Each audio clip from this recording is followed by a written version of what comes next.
We have a rather curious subject this morning, one which many persons have heard about, but very few really know much about, and that is the great cycle of the Grail, which has become one of the most important descents of symbolism in the Christian world.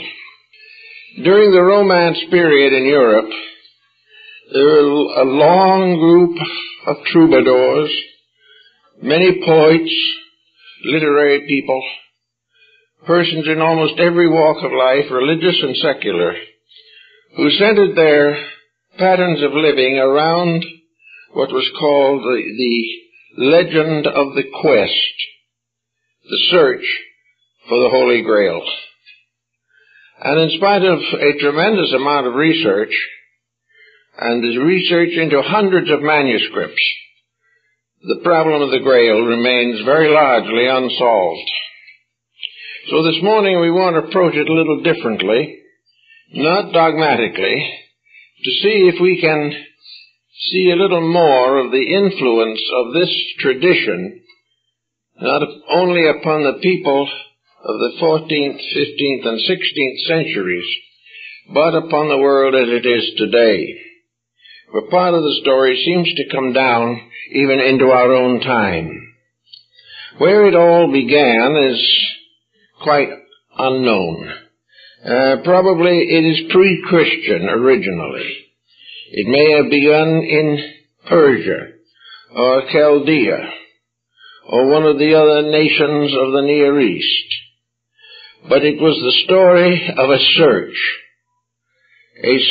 for the most holy relic of Christendom, the Holy Grail, the cup from which Christ drank at the communion of the Last Supper.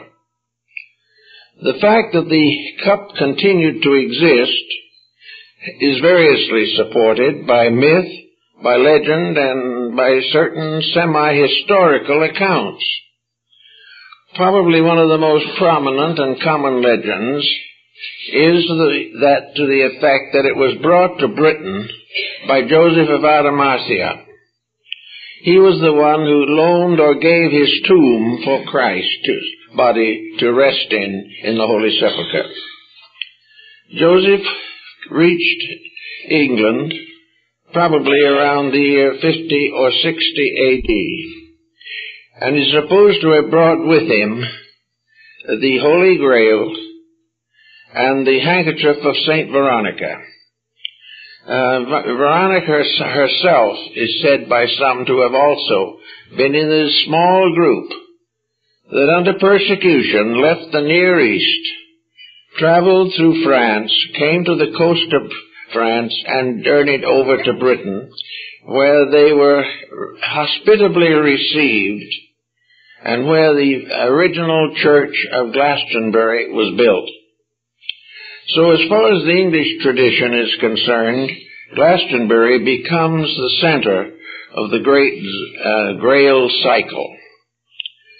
Glastonbury is an area in rather swampy land, surrounded by marshes that were known in ancient times as Avalon. And it was to Avalon at the time of his death that Arthur was carried by the mysterious women in the great black barge that took his soul to the afterlife. All of these stories seem to have some kind of a special meaning. The bards sang them, and they were carried through many different cycles of poetry and prose. They appear in the Near East. We find references to them in Islam, but we do not seem to be able to make a solid statement of what is fact and what is fable, what is fanciful and what is symbolical. Perhaps the symbolical development of the story began in Alexandria, which was a mingling ground for practically all of the religions of the world in the period from the 2nd century BC to the 3rd century AD. Here a great many sacred writings were preserved. Here the Gnostics and the Essenes created their schools of thought. the Neoplatonists and the Neopythagoreans. And also here, according to the ancient tradition, the first college of Christianity was established by the Apostle Mark. So there are many stories of this particular series of events or cycles, and perhaps it is useful at this time to consider what the meaning might be. The order of the quest was always more or less the same in the story. It was added to a little and subtracted from a little by different writers, but it centered around three distinct objects. One was the Holy Grail, which was the most important of the hallows, as they were called. The second was the spear of the centurion Longinus, which is supposed to have pierced the side of Christ. And the third is the wreath of thorns. These have been variously sanctified in different parts of the world. Great cathedrals of Europe have declared that they possess these objects. The problem of trying to verify the story is about as difficult as verifying the mystery of the Shroud of Turin. But in the whole picture of it, one point stands out. It is always a search. Every part of the Grail legend, dealing with Galahad, the guileless knight, Parsifal, Lohengrin, and many others, these were all seeking for something. They were searching for a vision. And it is said that Parsifal and Galahad attained the vision of the Grail. And that after the death of Parsifal, the Grail was taken to India, where it was enshrined in the kingdom of Prester John, the Christian emperor of Asia. All legend, all myth. But where in all of these stories is there something very important? A number of scholars trying to find what was called the hidden church of the Grail finally came to the conclusion that the search was fruitless, that they would never be able to find a church in this world that fulfilled the requirements of this mystery. They finally decided, therefore, that the church of the Holy Grail was not in the material world, and yet it existed, and that it became part of a great descent of man's aspiration after enlightenment. The search was always the same. The search was for light. The search was for union with reality, and was a great dedication, a pilgrimage toward reality. As we go into this, we find an interesting factor presenting itself. And that is that from the beginning there is an overtone in the Grail cycle that seems to suggest that in every instance the Grail search must be an individual effort. There was no way of joining something. There was no way of proclaiming a membership or depending upon a group support for the attainment of the quest. You could not become part of a congregation of the Church of the Holy Grail. Every part of it had to be individual. The individual himself was searching to become one with the communion of saints, with those of the other life who had attained the illumination of the soul. It was therefore the soul in man searching for the eternal soul in life. And this search had to be a personal dedication. Those who achieved the search and finally beheld the Grail became a company apart, but they were never organized as an organization. They became mutually knowing of each other because they had all attained the same level of insight. They were part of a level of internal illumination and not an organization. This seems to meet most of the requirements of the subject, but leads, of course, inevitably to the dedication for the search. A dedication which was part of the vow of knighthood back in the medieval period. The vigil of the Grail was always in a church, and a knight receiving ordination into his order spent the first night in prayer and meditation before the altar of his local church.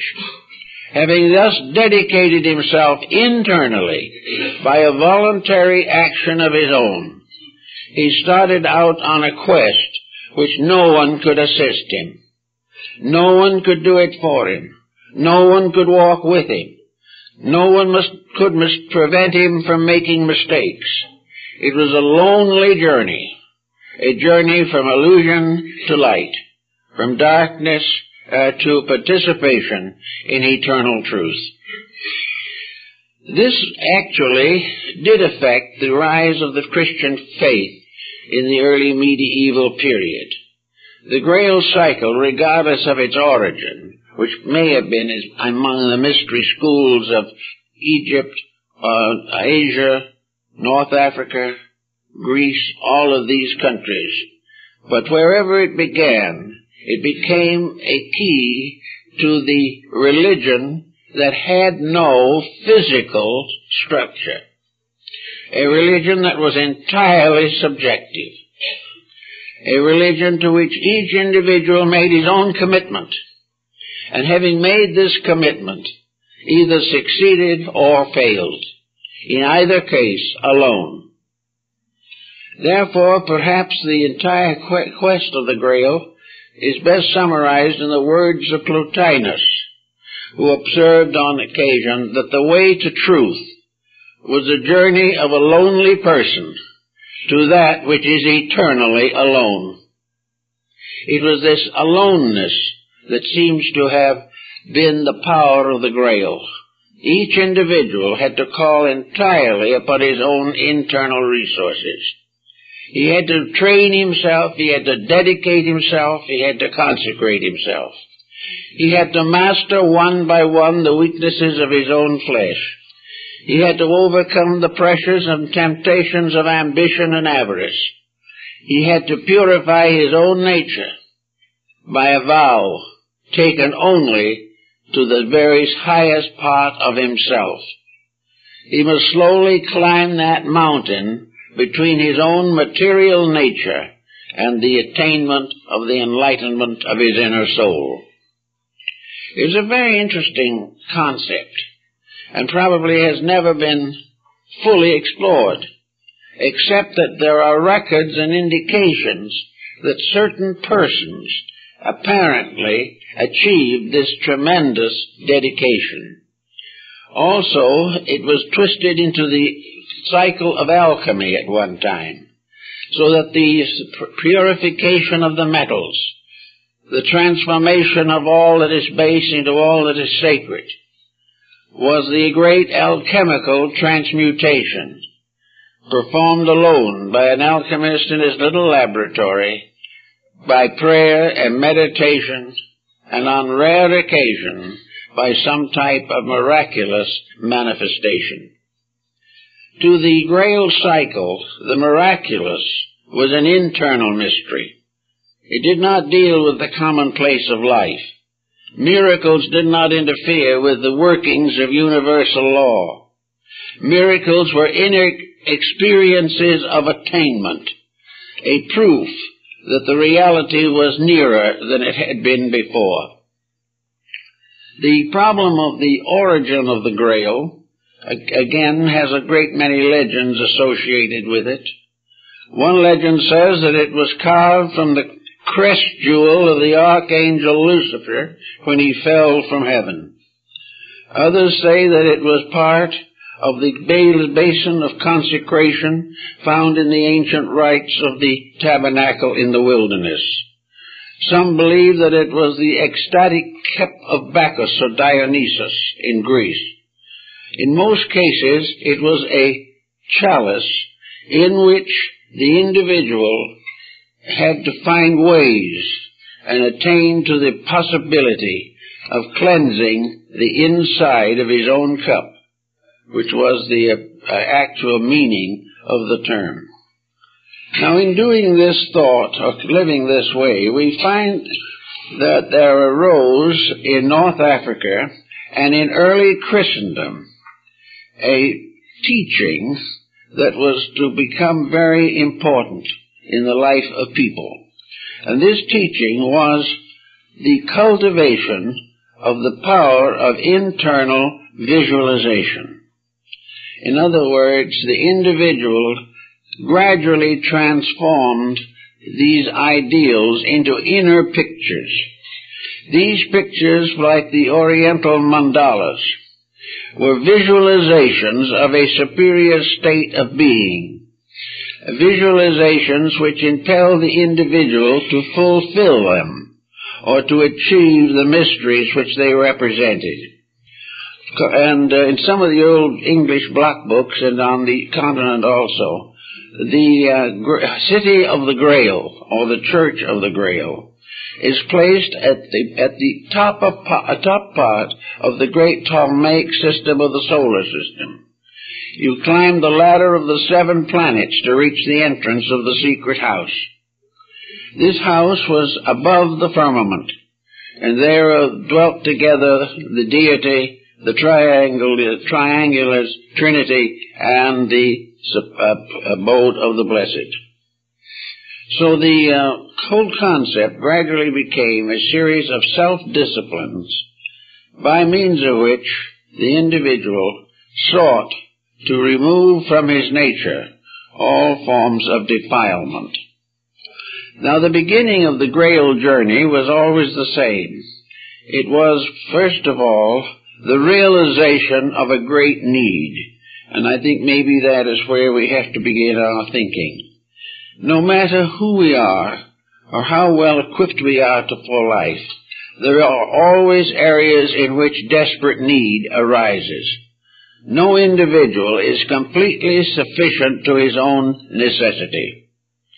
Those who think they are simply egotists, because there is no one who can be so protected, either by his own mind or environment or by his worldly goods, that he is free of crisis, free of danger, free of disappointment, free of disillusionment and despair.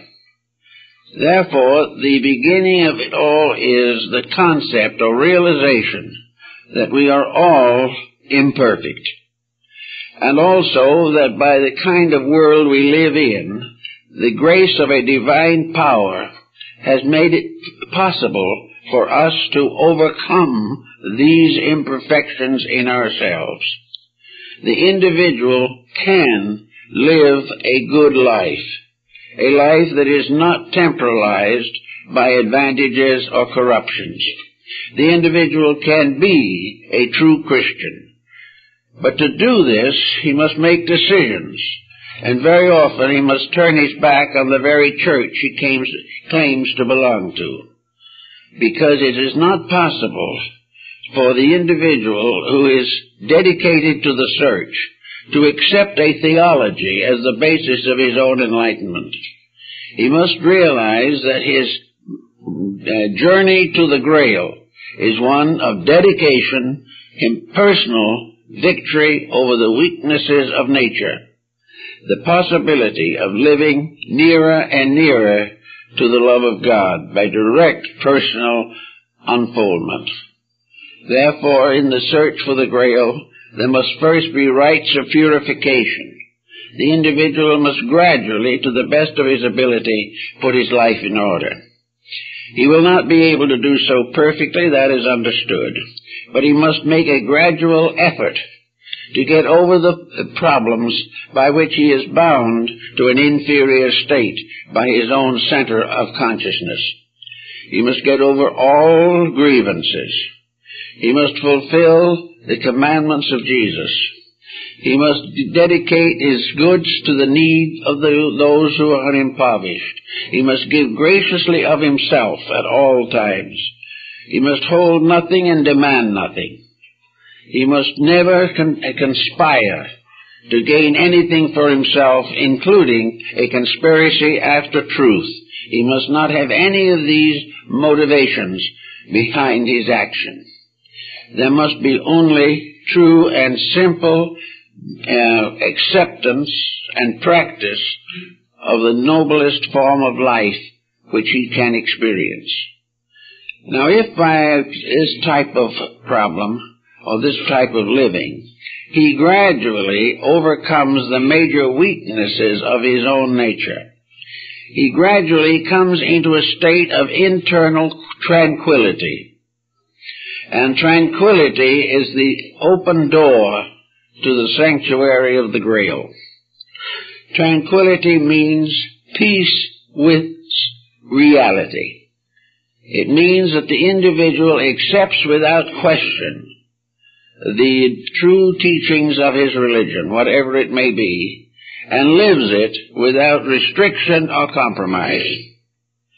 He must have, therefore, the ability to quiet all of the confusions which beset the average person. Now, confusions are very often things that cannot be overcome easily. Sometimes a life is harassed to the degree that it would not appear that the individual could make a new start in his own inner life. But he can if he will. There is never a time in the life of any living thing that has a consciousness in which that consciousness cannot be released constructively. It is a matter of willingness to be dedicated.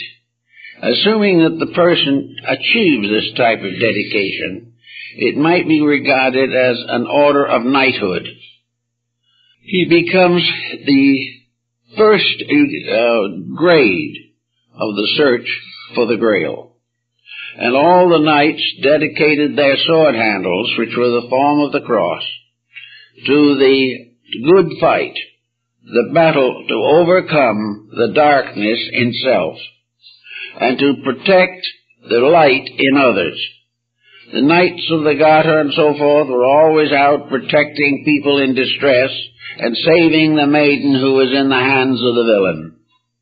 The maiden was the soul, which is always in the hands of the villain until the individual redeems himself.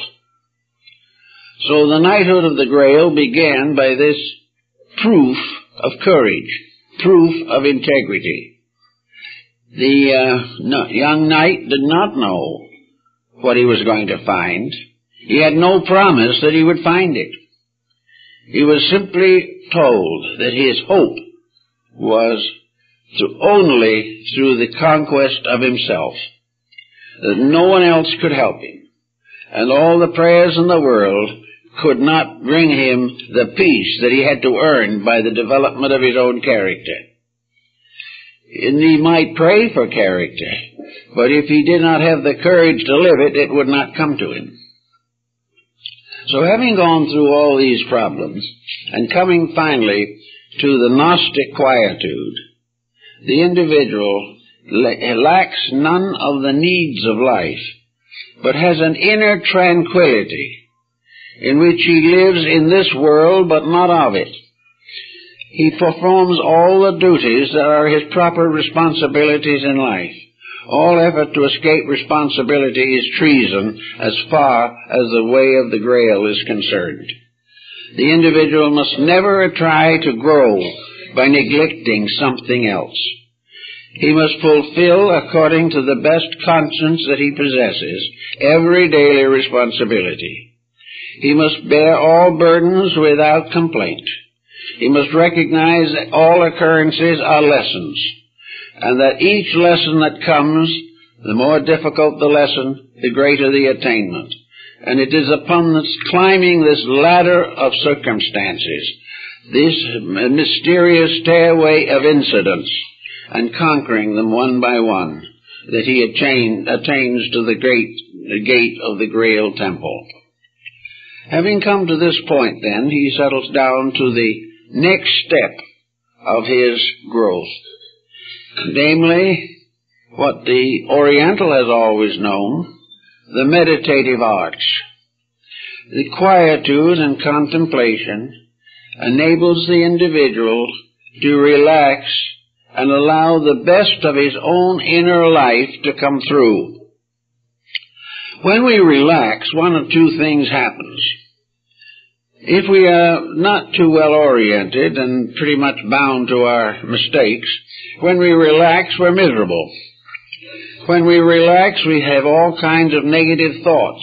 We worry, we're frightened, we're concerned, we're disappointed, we're disillusioned. We think of the people who have mistreated us and how the world is failing us in our needs. So to the person who is not self-disciplined, relaxation and quietude just end in misery, which is what is intended. Because there is no way in which we can accomplish the purpose until we are able to see within ourselves that we have conquered these mistaken points of view. So by degrees, the individual gains the ability to relax and be quiet. Now this has a sort of an initiation with it, because when you get to this point, you've got to relax and be quiet. You've got to be able to sit down quietly and in peace with life and in peace with yourself. Contemplate the common problem things that we all have to do. The individual must learn the importance of being able to get along with himself, and that his great enemy has always been himself. And until he conquers that, he can go no further. He is a victim of his own mistakes. He is a victim of his own wrong attitudes, wrong objectives, wrong ambitions, wrong decisions. He is a victim of every lesson he sought to avoid or evade. Every time he fails to do that which is next, he penalizes himself and adds to the burden of his own subconscious mind. So the harrowing of Hades, in the old classical terminology, the descent into limbo, represents the individual cleaning out his own subconscious with which he has to live. It is either a paradiso or a purgatorio according to how he has trained it. If he is selfish, his internal subconscious isn't worth living with. In fact, it will be very hard to live with it. And yet we go along day by day, failing to realize that we are building a toxic subconscious, that we are building an internal life, and the only way we can escape from it is keep our objective consciousness so busy that we have no time to think about the facts of life. We can only be comfortable, so to say, if we can get our minds off of ourselves. And usually we find some useless way of doing it. For instance, when we can't stand ourselves any longer, we turn on the television, and as a result of that, our punishment is magnified. That is the purgatory which we get into as a result of not being able to be quiet and read a good book. Also, the book sometimes can be a problem. But in any event, the problem is always the individual running away from himself. He wants to get away from the things about himself he doesn't like. And if he sits down quietly, there are numerous things he doesn't like. But if anyone else points them out to him, they no longer are his friend. They are his enemy if they tell him the truth. And therefore it's useless for them to tell him the truth. He won't believe it, he will only hate them. He must find it for himself. He must live with his own mistakes until he can face them. And as he gradually gets rid of this load of pressures within himself, he begins truly to clean the inside of his own cup. And having attained as far as he can go in this, he will discover that when the inner consciousness of his mind and emotions are at rest he will for the first time begin to experience the mystery of the invisible source of life. He will discover the teacher self when he is able to overcome the false teachings which he has permitted to overwhelm his life. It's the same problem as we have in the legend of the fallen angels, in which the human mind has fallen into the hopeless confusion of ignorance. Ignorance which can be either learned or unlearned, but ignorance which is at all times the handicap, that which stands between, that which prevents the unfoldment of the natural life. We find also that mystics and the Holy Grail cycle is a mystical tradition. That mystics always have represented the feeling of an immediate personal communion with the divine. The mystic always has believed that the final way to know the truth is not to gain it from others, but to search it in the self, to gradually find ways to attain a mystical transcendency over the obligations of existence. So this type of thought is the principle behind mysticism, which is a gentle, loving dedication.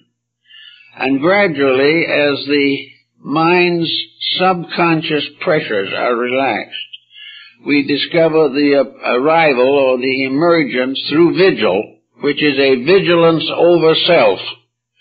We find that in this, the visions occur. Nearly all mysticism is accompanied by visions. Visions of something better and something greater. Those who have not accomplished also have visions. Visions of danger. Visions of fear. Visions of believing things to be worse than they are.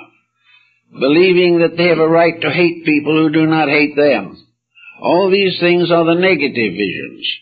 But when the mystic has his visions, he beholds an inner life, a betterness. He has the experience of an exaltation above the present state of his affairs.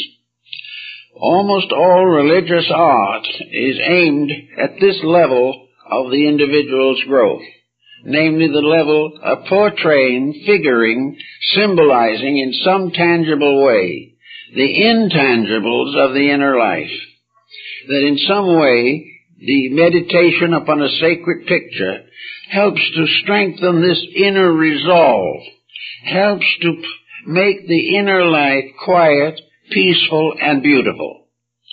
Everything that helps to make our inner life beautiful is bringing us along the path. Everything that comes along that makes our inner life discordant or defaced or deformed is contributing to hindrance. And the great hindrances are the pressures of personal ambition, personal pride, and the desire to accumulate worldly goods. All these things have to be worked out by those who are going to seek for the mysterious crusade for the Grail, who are going to search for the cup of eternity. So this brings the individual to the next general feeling. From the purification of himself comes also then the strengthening of his inner realization of deity. Of course, we all have more or less idealistic concepts of God. But these concepts are very much of a material nature. God becomes a person, like the figure on the ceiling of the Sistine Chapel in Rome, where God is casting off the sun and the moon, and where with a very long beard and a very patriarchal look, he reaches out to the hand of Adam. These physical things are the way we inevitably and instinctively think of deity. We think of deity either as a patriarchal figure or a matriarchal figure. We think of deity as father, mother, or father-mother. we think of a parental person. We look around us and we see a very nice-looking patriarchal people and have a feeling that they sort of look a little like the way God must look. But to the mystic, this is not possible. The mystic must also realize, in the course of his growth, that he must try to find some nobler way of experiencing or inwardly visualizing the nature of deity. This was brought out in the mandala meditations of the East, where the effort is to reconstruct a spiritual universe as a reality which can be contemplated, which can become a new geography based in a divine light.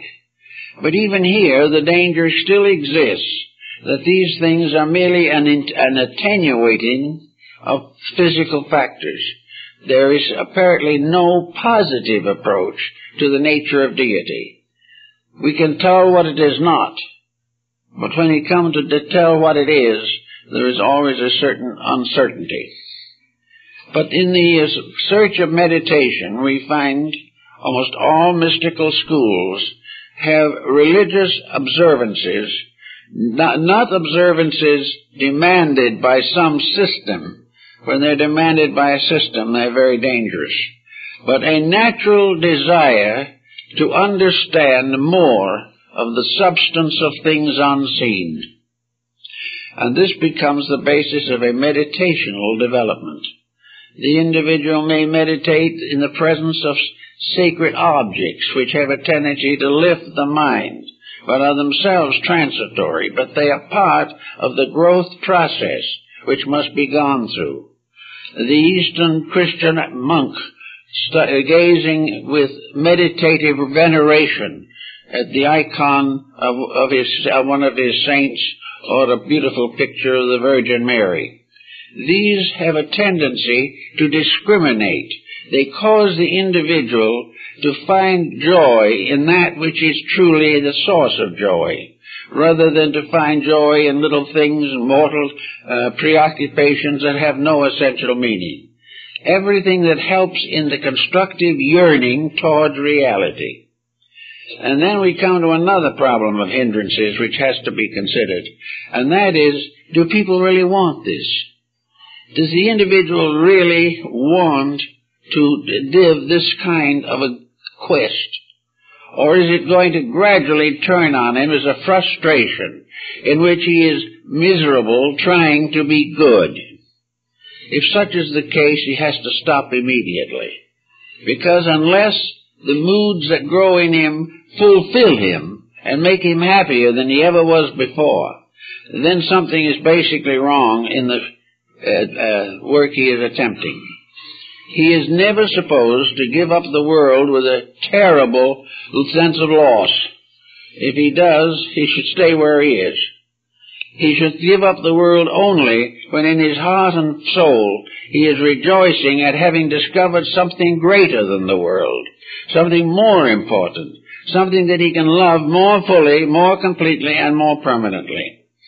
And if this does not appear, then this step of the quest is a failure. And many of the knights of the Round Table tried these different quests, which are very interesting, because only one or two of the whole group ever saw the Grail. Something always stopped them. The thing that stopped them was their own lack of worthiness. They got sidetracked. They got mixed up in something else. And gradually the vision of the quest faded away. They still believed in it, but the belief in it was not the quest itself. It never can be. We can believe in anything, but unless the believing transforms ourselves, it is of no basic value or permanence. But assuming that the individual has gotten this far in one piece and is going along fairly well, then we have these rungs of the ladder of meditation. We find the problem of growth involves not only the transformation of evil, but the glorification of good.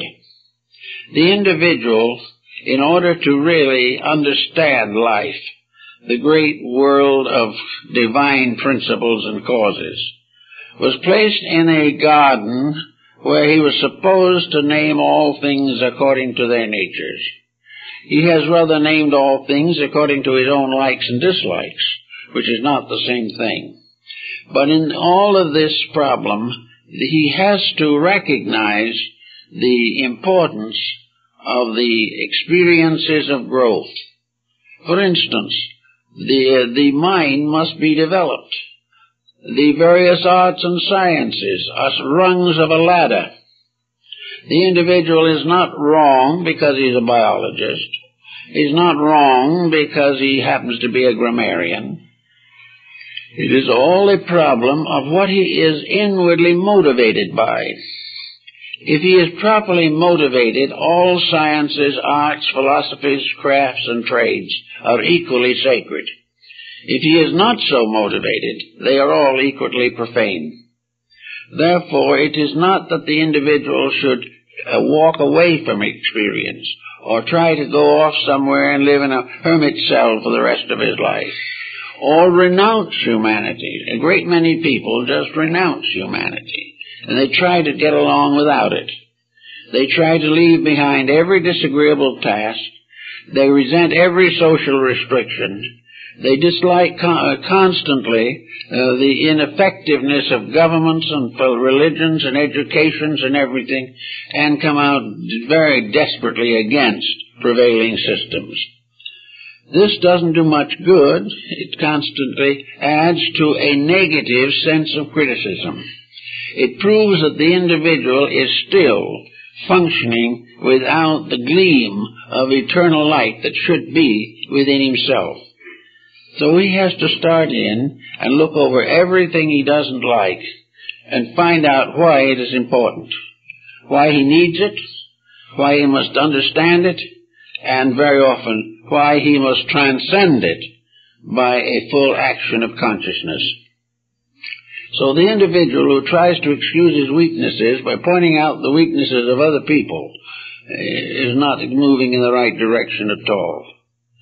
The person who wishes to make a donation of their lives to a divine cause must have something to give. They must have an achievement, an accomplishment, a value that can be used in life. We must not bury the talent or the talents. We must use them if we would be called good and faithful servants. So by using the talents, we are able to gain not only a certain and additional ability to live well in this world, but at the same time, we are beginning to gain a better insight of the dimensions of that greater world we aspire to. He must not do anything by means of which the tragedies of life are magnified. He must have the very kindest and most gentle attitude towards everything. He must realize the importance of being at peace even in the midst of chaos. This type of thing and this realization of what should be then helps the individual to gain this equilibrium, and he becomes a knight errant. He becomes one dedicated to the service of the system, the Grail system, the Garda system, the orders of the quest, the orders of the bath, and all the great orders of chivalry. The search for the golden fleece, which is the great order of chivalry in Europe, on the continent, is again the same thing. The golden fleece is the ray of light flowing from the Lamb of God. So all these things tie in, and little by little we begin to reverse the sources of our inspiration and influence. But we also have to have the courage and discrimination to know when we can even accept our own attitudes. And the only way we can do that is to be so selfless that there is no way in which we can be tempted to misuse any knowledge that comes to us. After this, we come to the truly meditational problem. Having cleansed the heart and mind from all traces of ulterior attitudes, the individual can for the first time come into the state of prayer. Prayer up to that time is just a conversation, usually with the lower part of yourself. But when that part is no longer there, prayer becomes a contact with the highest inspirational levels of consciousness. And because these inspirational levels have the power to perfect or rationalize or make whole all the disasters of the flesh, prayers are answered by the constant increasing of the divine consciousness within the person. Little by little, the divine takes over. And where the divine takes over, there is no longer any need for prayer, because the individual lives constantly in the light of God.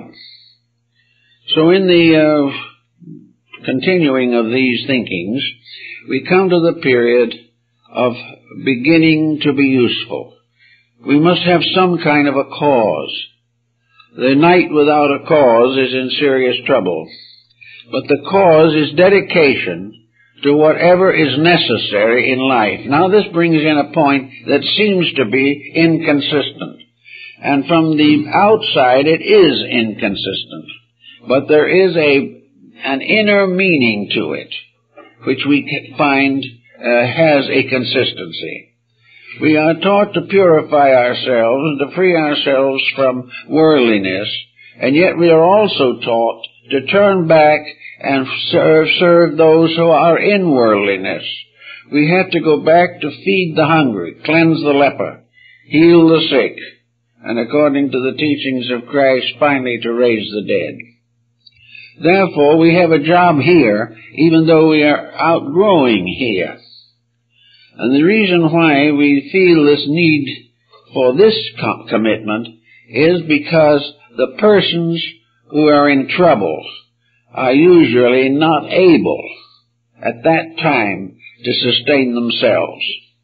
A person in sorrow or trouble is sorrowful or troubled because they do not have the internal light to rise above this type of thing.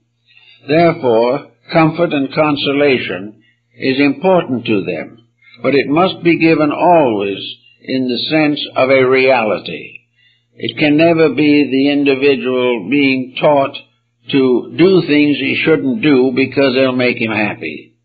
Always the motives must be unselfish, and the advice, suggestions, recommendations, or assistance must always be in the terms of helping the person to grow. The growth must come before true freedom from pressure is possible. On the way up from this point, we have the Hindu yoga, we have all the Zen teachings, we have everything in which the person gradually comes into the full control of his own inner life. There's this false Zen fable of the old Zen master who, having attained a very great degree of meditation, was walking quietly along the shores of a river, the banks of a river. And thoughtlessly, because his mind was on other things, he walked right out onto the river. And he walked all the way across without even his feet being wet. If, however, he had suddenly realized what he was doing, he'd have probably sunk to the bottom of the river. But while his heart and consciousness were above the level and restrictions of the body, he was safe. And I think to some degree this has to explain firewalking and other phenomena of ancient peoples and still experiences that are still carried on in our modern world. Namely, that if the individual can become completely unaware of fear, unaware of failure, unaware of any self-interest, or unaware of pride, which might be damaged by a failure, gradually what we might term the impossible becomes real, as Christ walking on the waters, which of course is a symbol of the Christ in you, walking upon the surface of the torrents and the tempests, unmoved by material circumstances. So gradually the Church of the Holy Grail concept is the person gradually becoming part of an assemblage of the enlightened. This assemblage of the enlightened we find in the mythology of Egypt and of Greece and of most ancient peoples. Like the mysterious mountain in the tablet of Cebes, the person rises finally to a mysterious and wonderful castle on the top of the mountain. This is the castle of the inner life, the consciousness. This is the castle that is referred to in alchemy as the shut palace of the king. It is the divine acacia, the place of wisdom, love, and veneration. So little by little we climb up and do what in the Buddhist philosophy means that we ascend to the level or degree of bodhisattvahood, where we become dedicated patrons, guardians, and protectors of all that live. We also become the agents and means of a tremendous dedication, a tremendous service. And it is a service that becomes all important and nothing else is important at all. So little by little, the conquest of self brings with it the only true happiness that exists in this world. And this happiness does not exist completely in this world, because it comes to those who, while they live in this world, have attained an understanding and insight of something higher and more wonderful. Now, the story of the cup, of course, has a series of meanings. The cup is the Grail, or the Holy Cup, or the Sangre Real, which is the container of the blood of Christ. It also has been represented in various forms, and in a safe deposit box in New York, there is what is called the Great Chalice of Antioch, which is supposed to be a magnificent work of art containing, woven and built into its substance, the original Holy Grail. But the Church of the Holy Grail, as the mystics understood it, cannot accept this, because the cup simply never existed as a cup. If it was a pewter cup or clay cup which Christ drank from, it was probably long forgotten and broken. But the symbol of it is eternal. Here is the cup which contains the ever-flowing blood of consciousness. Here is the life of the human being, a life sustained forever, a life flowing into everything that lives and creating the great sacrament of the Eucharist. The sacrament of the Eucharist had to be experienced in the search for the Grail. It was the last of the hallows, the last of the great dedications. And in this, the symbol of the Eucharist, we have the representation of the ever-flowing life and light of redemption, flowing into everything that lives. Further than that, that life itself, by which we all live, and without which none of us can live, the very energy within our bodies, the very power to be or to exist, is due to the continuing source of strength, of vitality, and of life, which flows from the eternal. We are all alive by virtue of the fact that life exists, and life in its existence is a manifestation of redemption, salvation, regeneration, and the resurrection of the dead. So we have a certain sense of duty. The very energy by which we get up in the morning is not our own. The energy we argue with a neighbor about is not our own. The unkind words we energize are a misuse of energy. The waste of energy, the depletion of the resources of the body through evil habits, narcotics, drugs, and all these things, all of these are the corruption of a divine power. They are the misuse of the actual presence of God in us at all times. If it was not for that presence, we would be lumps of clay. We cannot exist unless life sanctions and justifies our existence. It was this life that fashioned us. It is this life that sustains us. It's from this life we came, and it is to this life we go. And this life is the entire mystery of the Grail quest. It is the quest for the everlastingness which is behind all things as an attribute of deity. The mystic, therefore, very often says that he does not die, that when the time comes for him to depart from this life, some mysterious miracle occurs and he doesn't die. The physical interpretation of this has very little substance in reality. The only one who didn't and cannot die is the one who finally was the eternal itself. Therefore, all things have their comings and their goings.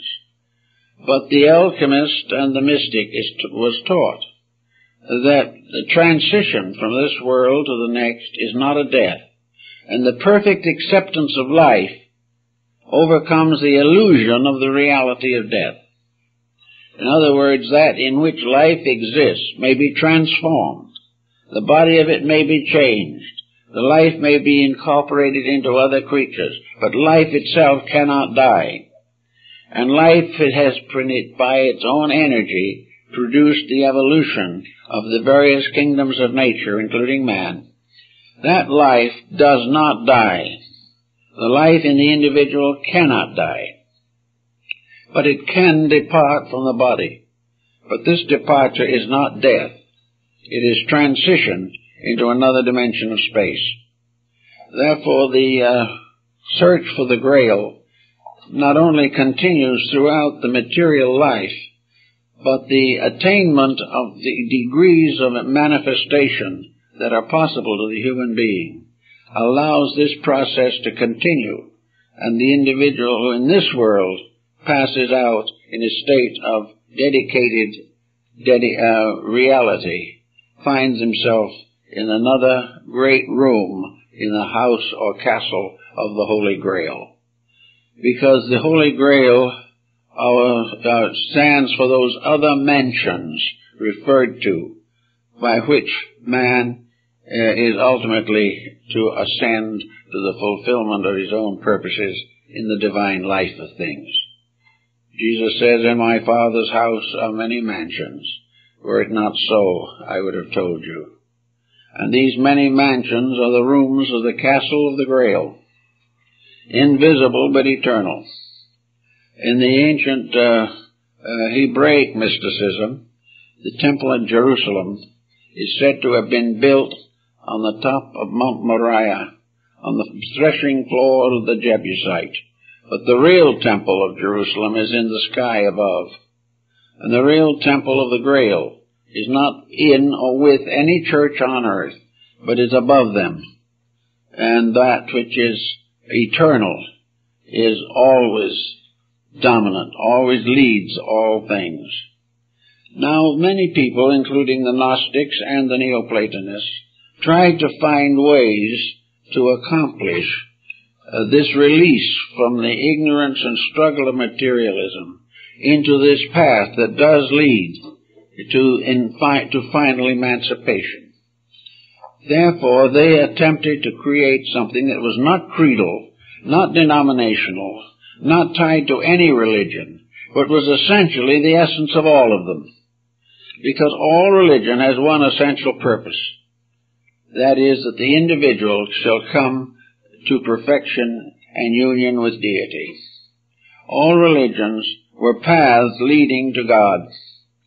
And the Neoplatonists and others found that this became a very wonderful basis for a unity which we do not suspect.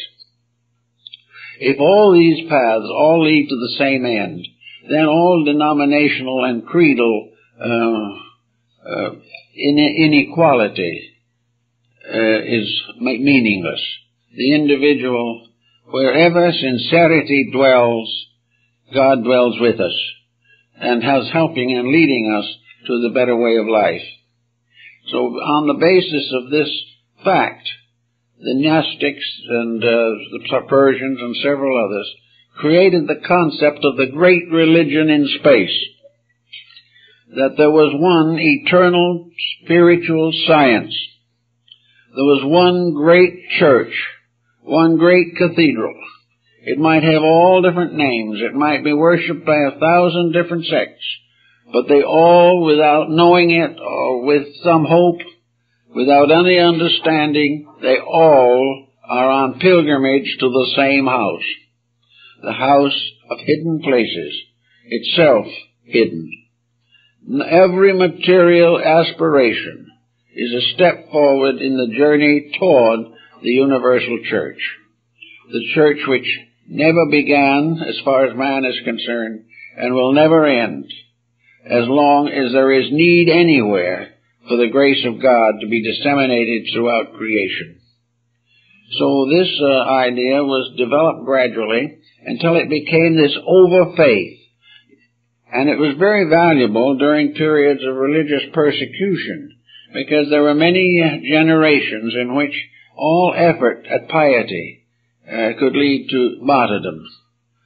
All dedications to outside sects led to frightful wars, terrible abuses, religious persecutions and fanaticisms. And all of these terrible incidents faced the individual whenever he tried to express any functional or organized religious belief. Therefore, the true religion was held in secret.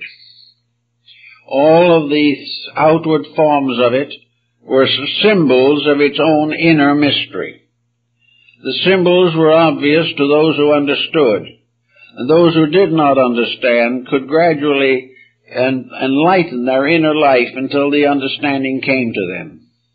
But it was better for the realization that in this world there has never been but one religion, and that religion is set forth in the great spiritual and moral codes of humanity.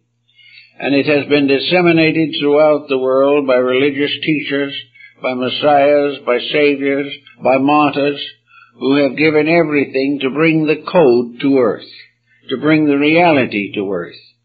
But the religion itself remains undivided, and all who seek to find the sacred altar of the Grail, the Parsifals and the Galahads, all have to come in the end to the same altar. But even if they do, they may not know it. They may not realize at all that it's the same. But the point is that in their inner lives they are doing the same things, and they're doing them essentially in the same ways, but perhaps have different names for them.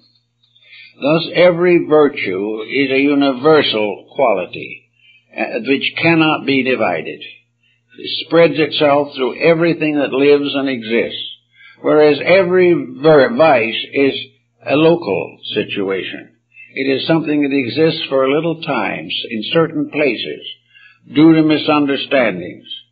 But the more you put vices together, the more they battle each other, until one vice destroys another, as two wars will destroy each other. But virtues, wherever they are, feed each other.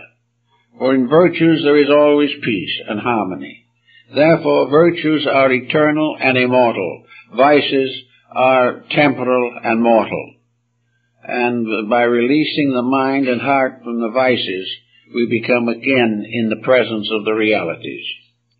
So the Church of the Holy Grail is the invisible sanctuary of truth, the real heart of God. And the real heart of God is the eternal love of deity, disseminated through all the worlds and all the spheres of existence. And this love has its particular and proper abode in the heart of each of us.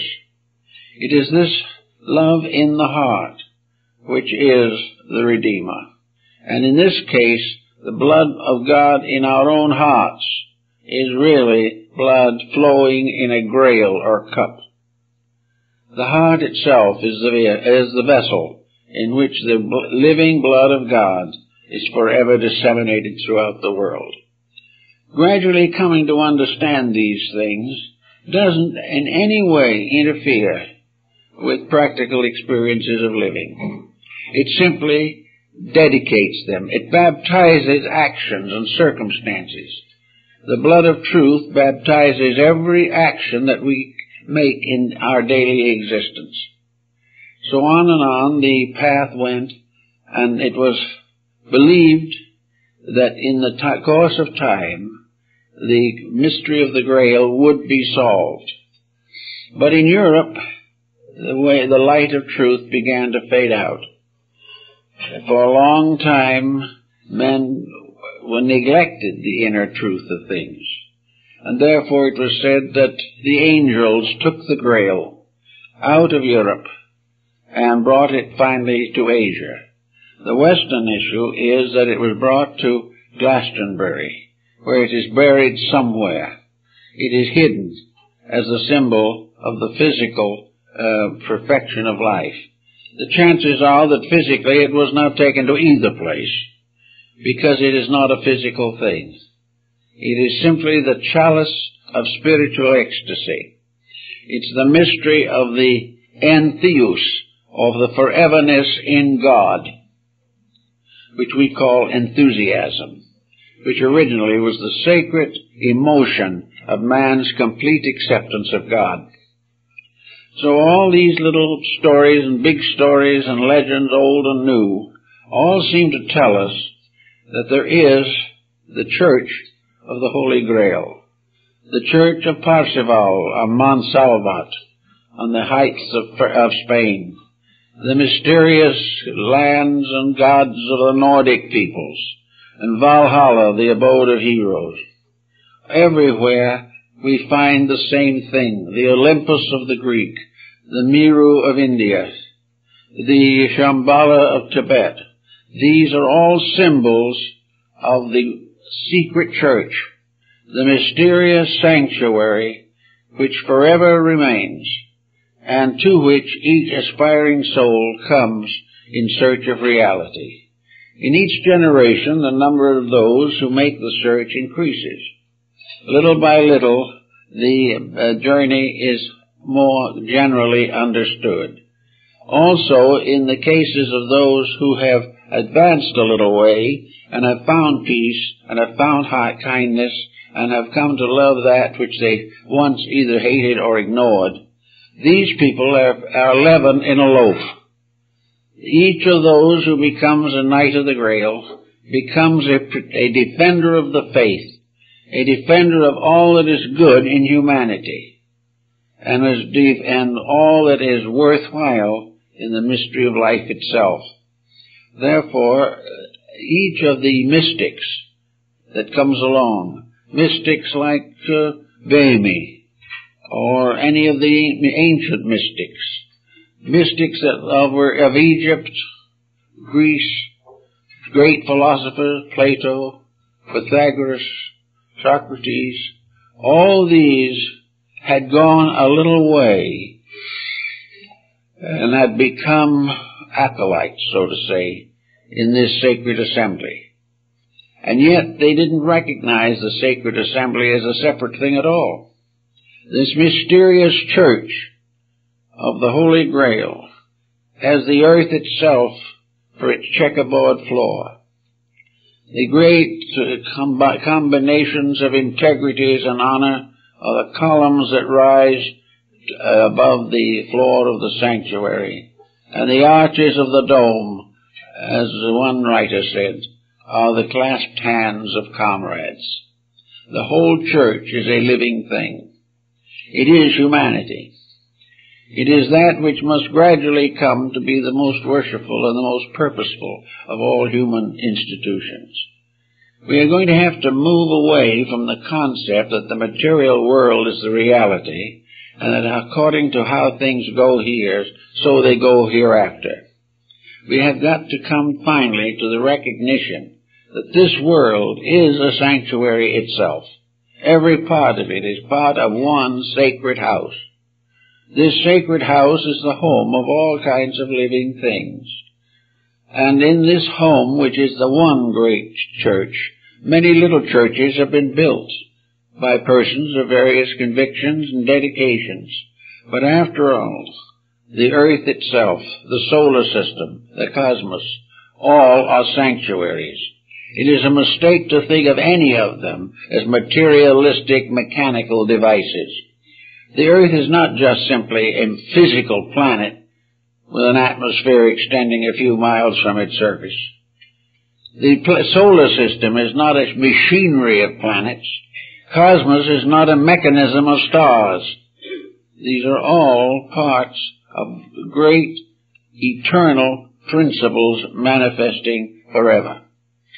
And it's man's possibility to climb the ladder of stars, to go on and on and on until he becomes fully aware of his place in the universe of things.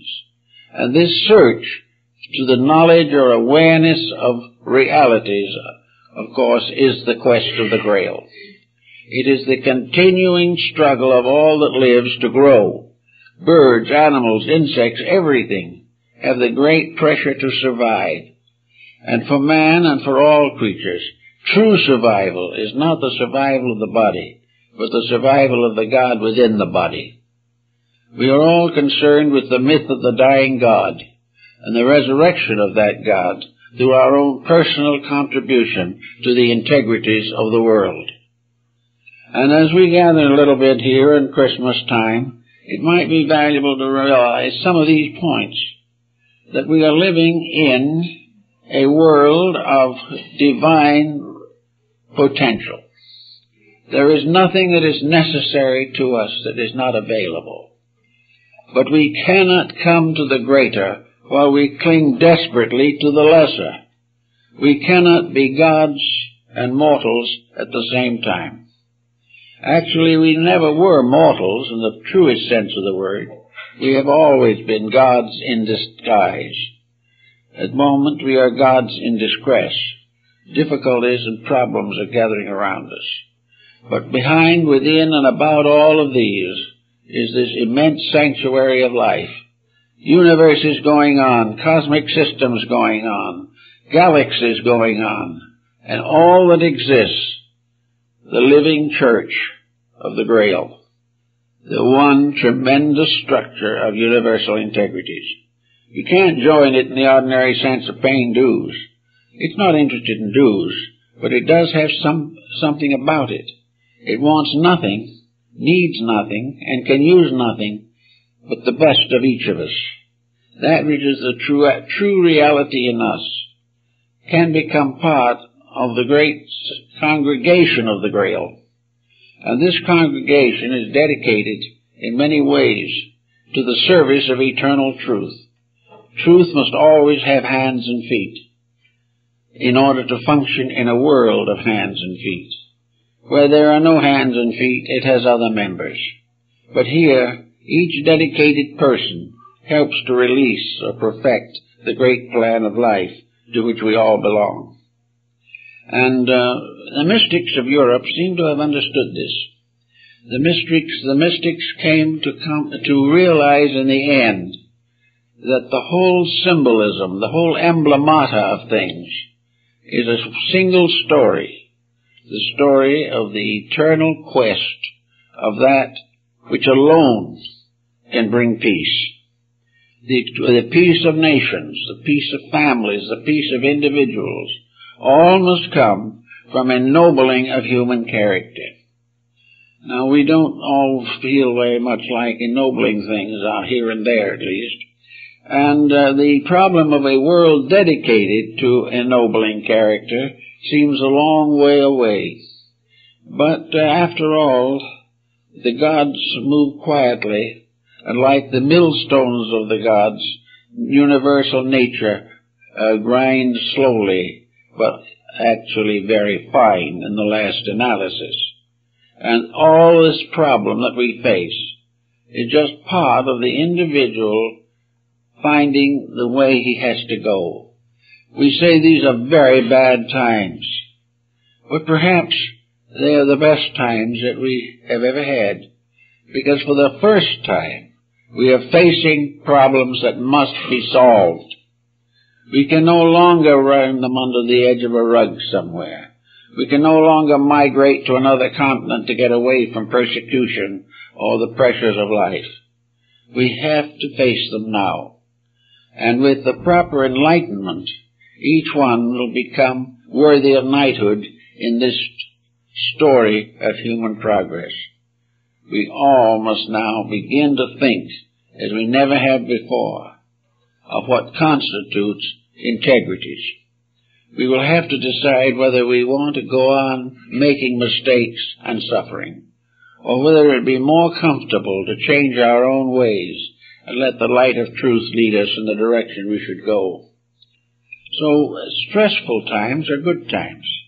And in the story of the Grail, the knights were not only sworn to this service, but they had a knight-errantry, for they had the sword of quick detachment. They had not only love and wisdom, but the courage to defend the right. And this courage to defend the right, however, is always in need of a definition of what is right.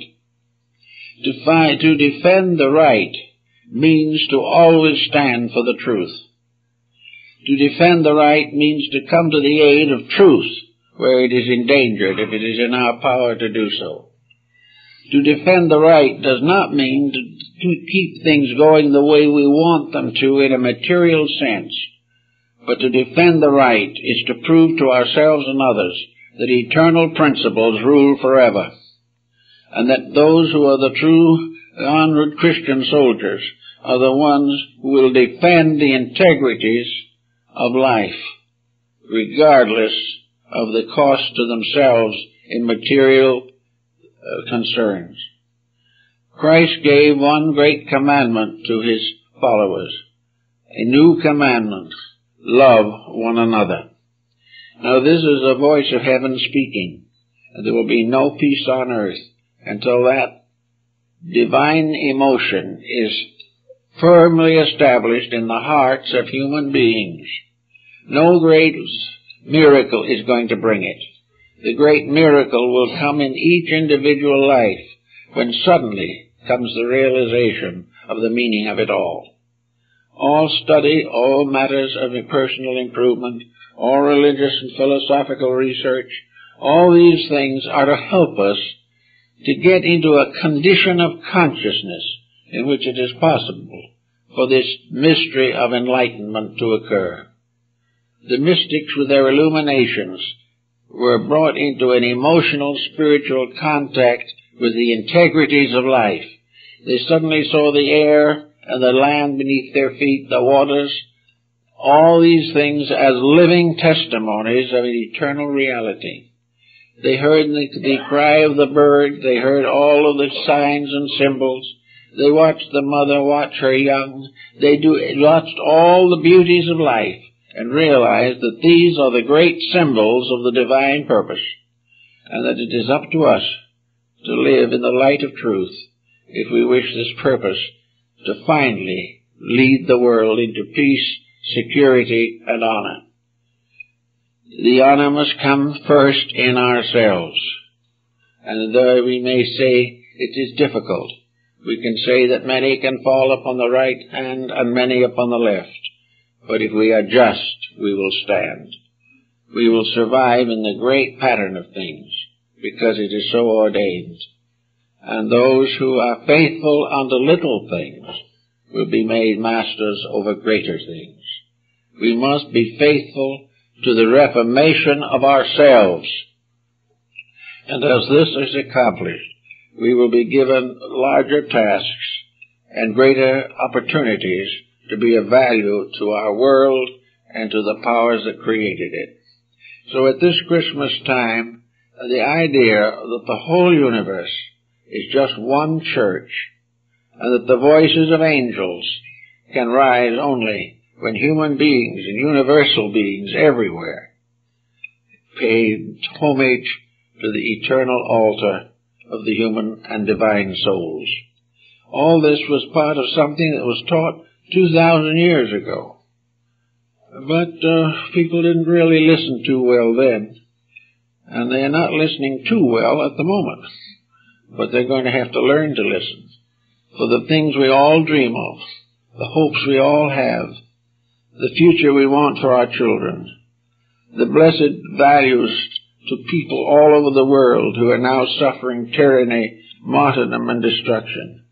All these conditions can only be cured when the love of God and the love of man are strong in each of us, and that we are dedicated to this service of universal cooperation with each other and dedication to the will of heaven. With these commitments, we'll make it. And we're going to make it, no matter how long it takes. But if we really try a little harder, it won't take quite so long. And we hope the next year will bring to many people the realization that there is a peace, that things can be solved, but only when the individual stands firm for the principles that he believes and realizes that he is always at Mass in the cathedral of the universe. If he gets this idea firmly fixed, things will go much better for him. Well, folks, thank you very much.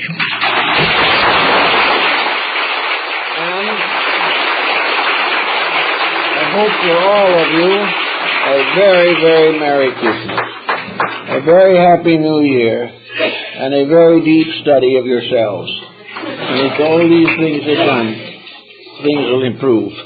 And there is not one seed that can be planted which will not contribute to the ultimate harvest.